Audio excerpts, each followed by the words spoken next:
karya jurnalistik terbaik saya pada masyarakat. Ya cuman itu impian saya, tidak ada yang lain gitu. Bukan, karya jurnalistik itu juga tidak dijadikan juga suatu kesombongan saya atau menganggap saya luar biasa. Oh tidak, karena baik atau tidaknya karya jurnalistik itu kita lihat manfaatnya terhadap masyarakat, bermanfaat atau tidak. Kalau tidak ada manfaatnya, apanya yang luar biasa dari karya jurnalistik, kan begitu? kan begitu. Kita lanjut. Pertanyaan ke-14, bicara investigasi, pemberitaan apa yang paling menakutkan? Kalau bicara, kalau diketuk ke hati saya paling dalam, rasa takut kita selaku manusia itu hal-hal yang wajar saja. Tapi yang mana yang paling menakutkan? Mungkin yang paling, saya sempat menginvestigasi terkait pemberitaan terkait permasalahan beras subsidi. Kemudian adalah berlanjut dari situ, saya investigasi, akhirnya dia seperti saling berkaitan gitu ya. Pupuk subsidi, kemudian pada akhirnya di minyak subsidi. Nah, di pupuk subsidi itu menarik. Menariknya, saya melakukan pencarian data, pencarian fakta, bukti-bukti, hingga ke pelabuhan, sampai gudangnya. Di gudangnya saya baru berdiri di depan pagar, saya dikejar orang pakai parang, pakai badik. Wah, kau siapa? Katanya. Wah, luar biasa gitu ya. Saya dikejar pakai badik. Kemudian lantas saya dikejar pakai badik. Saat itu saya tidak berhenti. Saya mencari tahu lagi kenapa di gudangnya saya dikejar pakai badik. Saya coba datang ke kabupaten terkait itu. Sampailah di salah satu kabupaten, di sebuah perkampungan, dan saya dikepung orang rame-rame gitu. Satu kampung nungguin. Wah, yang saya pikirkan adalah hidup saya selesai hari ini kan gitu. Tapi setelah saya jelaskan ceritanya seperti apa, bagaimana orang yang tadi terlihat mencurigakan hadir di depan saya, dan kami bercerita, berdiskusi, sampai akhirnya ya dia sendiri yang membongkar semuanya gitu.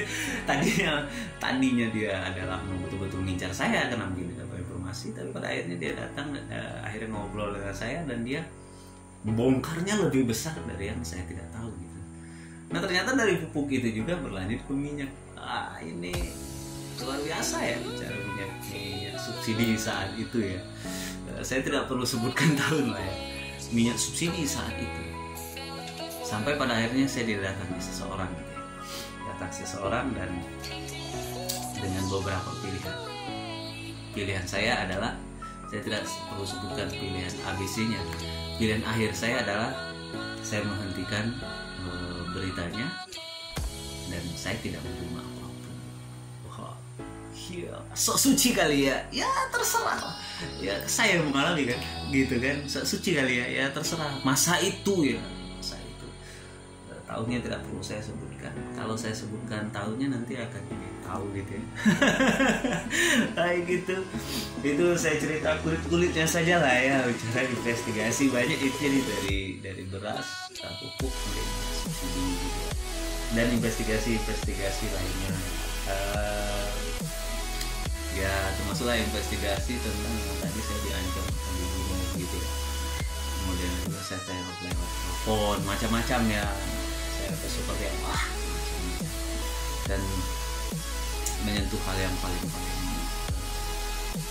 jauh di dalam pemberitaan, dan saya harus menjalani sebuah perjalanan pahit yang rasanya itu investigasi yang paling tidak akan pernah saya lupakan seumur saya. Jadi ya bagaimana ya? Ya itulah suka duka gitu. Wartawan itu ya seperti itu. Pertanyaan ke-15 ya. Pertanyaan ke-15. Kita cukup sampai situ saja ceritanya. Pertanyaan ke-15. Bukankah wartawan itu punya banyak teman? Iya, punya banyak teman. Tapi dari dulu saya pegang adalah satu. Ketika kita punya 100 teman, artinya kita juga punya 100 musuh, kan gitu. Wartawan itu kan begitu. kalau mempunyai 100 teman terus merasa tidak ada musuh itu salah gitu ya. Jadi punya 100 teman ya punya 100 musuh. Kalau saya berpikiran punya 1000 teman, ya saya juga punya 1000 musuh. Saya punya 2 teman, saya juga punya 2 musuh. Jadi berimbang sekali. Mudah-mudahan itu menjadikan kalau saya pribadi menjadikan saya lebih mawas diri, lebih hati-hati, lebih mempertimbangkan setiap pemberitaan, efek-efeknya, efeknya kepada masyarakat dan efeknya pada diri saya gitu. Jadi saya tidak hanya selama ini mungkin di dalam dunia wartawan itu yang selalu dipegang adalah intinya adalah kode etik jurnalistik, karena ya semoga dan insya Allah itu kalau kode etik itu dipegang dengan baik, kita aman dalam secara hukum gitu, aman secara yang faktor-faktor eksternal lainnya gitu. Jadi pemberitaan tidak hanya tergantung pada 5W1H saja ya, tidak hanya penulisan yang piramida terbalik saja gitu, tapi juga ada keamanan yang harus kami perhitungkan, kami pertimbangkan gitu. Tidak ada berita seharga nyawa, itu intinya kan, tidak ada berita seharga nyawa. Jadi cicaknya bunyi, bener katanya, mungkin kata ibu saya begitu tapi tidak boleh ya, katanya itu adalah syirik. Oke.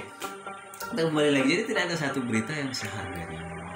Ya jelas, saya juga pegang itu gitu. Tidak ada satu berita seharga nyawa. Wah, mahal sekali berita gitu. Sudah cukup ya, gitu ya. Banyak peristiwa-peristiwa yang tidak menyenangkan tentunya di dunia jurnalistik Indonesia. Nah itu, jadi 15 pertanyaan. Oke, jadi untuk rekan-rekan yang ngirimkan pertanyaan dengan saya, terima kasih nih pertanyaannya. Nah hari ini saya jawab, tapi lagi-lagi ini adalah pengalaman saya ya. Saya masih termasuk belajar di dunia wartawan dan masih baru sekali. Saya masih pemula. Saya baru 10 tahun, akan menuju 11 tahun di dunia wartawan. Itu artinya saya belum apa-apanya. Jadi untuk menulis pun saya masih banyak yang salah. Saya masih harus belajar terus mengenai kemampuan saya untuk menulis gitu. Untuk menghadirkan karya-karya jurnalistik yang fenomenal. Fenomenal di sini dalam arti benar-benar untuk kepentingan publik dan punya efek yang bermanfaat untuk publik. Tidak hanya fenomenal itu sebuah ledakan kejutan saat itu saja gitu. Tapi saya lebih berharap bisa menjadikannya karya yang bermanfaat besar di masyarakat gitu. Jadi itu intinya. Kalau bicara resiko suka duka tadi ya, semua pekerjaan ada suka dan dukanya. Suka duka saya berbeda dengan suka duka yang dihadapi oleh para senior saya ataupun rekan-rekan saya, atau bahkan ada mungkin yang baru 1 tahun 2 tahun tapi dia sudah memiliki pengalaman batin perjalanannya di dunia jurnalistik mungkin lebih berat dari saya gitu, lebih mencekam, horor gitu ya itulah dunia wartawan. Tapi dunia wartawan ini mengajarkan saya banyak hal. Dunia wartawan ini membuat saya menjumpai banyak hal. Saya bertemu dengan begitu banyak macam manusia, macam sikap, macam perbuatan, semua macam saya berjumpa di sana. Ya, menariknya di sana gitu. Nah, secara tidak langsung kita mempelajari psikologis setiap orang yang kita jumpai gitu ya. Kita memahami sikap dan tindak tanduknya seseorang gitu. Akhirnya kita juga lebih dulu mengetahui sesuatu hal mungkin itu tidak benar, atau bahasa lebih enak kita lebih ringan kita sebutkan tuh bobroknya seseorang, kita lebih tahu dari publik gitu. Nah tinggal kepada kita gitu, apakah itu begitu saja langsung disampaikan pemberitaan atau tidak. Saya banyak hal berjumpa sesuatu yang rasanya ini bisa menjadi sebuah berita besar, ini bisa jadi sebuah pemberitaan, tapi tidak saya beritakan karena ada beberapa faktor tadi, banyak hal yang saya pertimbangkan. Bagaimana efek manfaatnya dengan efek negatifnya, saya pertimbangkan ke sana. Tidak hanya ya kalau mencari sebuah yang fenomenal mah gampang gitu ya, terasa tidak sulit ya mencari fenomenal, tapi manfaatnya dulu gitu. Contoh misalkan kadang-kadang seperti pemberitaan yang terkait perlindungan perempuan dan anak. Kan banyak hal sekarang yang harus kita pertimbangkan. Ya ada beberapa rekan wartawan ketika saya sampaikan, misalkan pemberitaan anak itu tidak harus disebutkan secara lengkap nama, alamat rumah misalnya, atau bahkan karena pelakunya adalah masih kerabat dekat, gitu. Kerabat dekatnya juga tidak boleh disebutkan nama. Kita sampaikan, ada yang menerima dengan baik, ada yang terkadang dicuekin saja. Ya itu kembali kepada mereka ya. Saya cuma ingatkan gitu ya. Intinya adalah, apalagi kalau itu adalah peristiwa perkosaan atau pencabulan, intinya jangan sampai kita rekan media itu malah memperkosa 2 kali gitu. Apa bedanya gitu ya kita dengan pelaku? Jadi kita juga salah di sana gitu kan. Kan ada kode etik jurnalistik yang sudah memberikan rel, sudah memberikan jalurnya yang benar gitu ya. Jadi maka saya bilang terus belajar, saya terus belajar. Saya tidak merasa lebih hebat dari siapapun di dalam dunia jurnalistik dan dunia media gitu. Terlepas apapun yang ada menjadi background saya atau pakaian saya belajar juga. Intinya semuanya belajar. Bukankah belajar itu sampai kita akhir hayat, sampai kita jadi belajar terus dong. Jangan merasa sudah sangat hebat gitu ya. Apalagi ya baru wartawan tapi gayanya sudah seperti wartawan yang senior dan puluhan tahun, tapi ya itu oknum saja ya, tidak masalah ya. Saya cuma berpesan pada rekan-rekan wartawan, mungkin kalau Anda sudah bahagia dengan apa yang Anda ketahui sekarang ya, Anda tidak akan pernah dapat ilmu dan pengetahuan itu karena Anda sudah berbahagia dan sudah sombong dengan pengetahuan sekarang. Yang berikutnya akan semua pintunya akan, wah sudah kayak kiai saya. Tapi emang itulah faktanya, nanti akan berjumpa ya, peristiwa yang seperti itu kan begitu. Jadi itu ya, ada 15 tadi. Baik rekan-rekan, terima kasih. Itu pengalaman saya dan terima kasih untuk yang sudah mengirimkan pertanyaan kepada saya, kepada YouTuber kampung. Wah, dan semoga ini bermanfaat. Tidak menarik, biarin. Semoga ini bermanfaat bagi Anda yang mau mengetahui sesuatu tentang dunia media, atau mungkin dari cerita saya, dari pengalaman saya ada sesuatu yang bisa diambil bagi mereka yang tidak kenal dengan dunia media itu seperti apa sih gitu. Ini belum ada apa-apanya penjelasannya ya, ini cerita-cerita biasa,